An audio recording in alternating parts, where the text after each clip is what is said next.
Obviously, you have a business interest in this, but you're making a larger point that if governments support technology infrastructure, it's a bit like the Transcontinental Railroad of the United States. It opens up the entire world to faster growth. You're absolutely right. I mean, what we see right now is that the fast spread of the technology of mobility, broadband and cloud is, of course, now spreading out so far out in the world. So by 2020, 90% of the Earth population will actually have broadband coverage.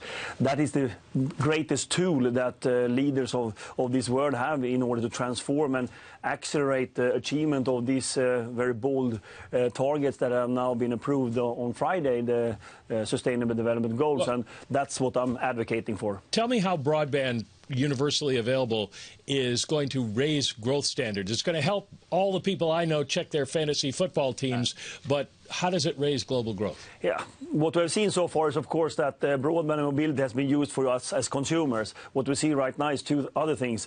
In the industries, different industries, like the auto industry, like the software industry, are start using mobility, broadband and cloud. And we're also going to see now that public sector will do it. Everything from digital education, digital healthcare, sustainable cities, all that is embedding in ICT components in order to achieve both growth but also have a much sustainable planet. And many of the goals, or all the goals I would say, have a component of ICT when it comes to the Sustainable Development Goals. And that's why we now see a second phase of this technology that was built for communication only. You and I can call each other. That's the smallest service on the networks today. I mean, it's basically voice is noise in the network today. Dr. Kaur has a question. Yeah, I had a question for you, sir.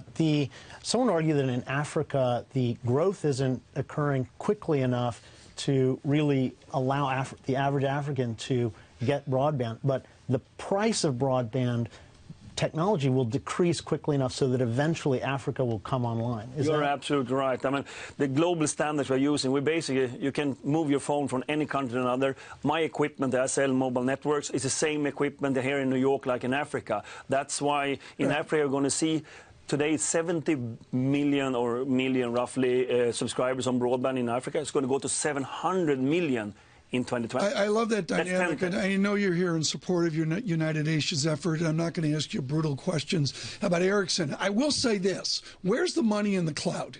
One of the great mysteries we have interview to interview is I can't figure out where the profitability is down the income statement is in the cloud. Do you have a Swedish answer for us? Yeah, no, I'm not sure it's Swedish answer. We're a global company. We're in 180 countries. I think the cloud answer is very much in software and new type of models in business models. But to be honest, if we look at the telecom sector, we're just embarking on virtualization and cloud services. So that is in sort of in the next 5 years. But it's very much going to be new business models. You can deliver in another way. You can be more efficient. All right. So you make money if the world embraces technology. So why do we need more government spending? What does government bring to it?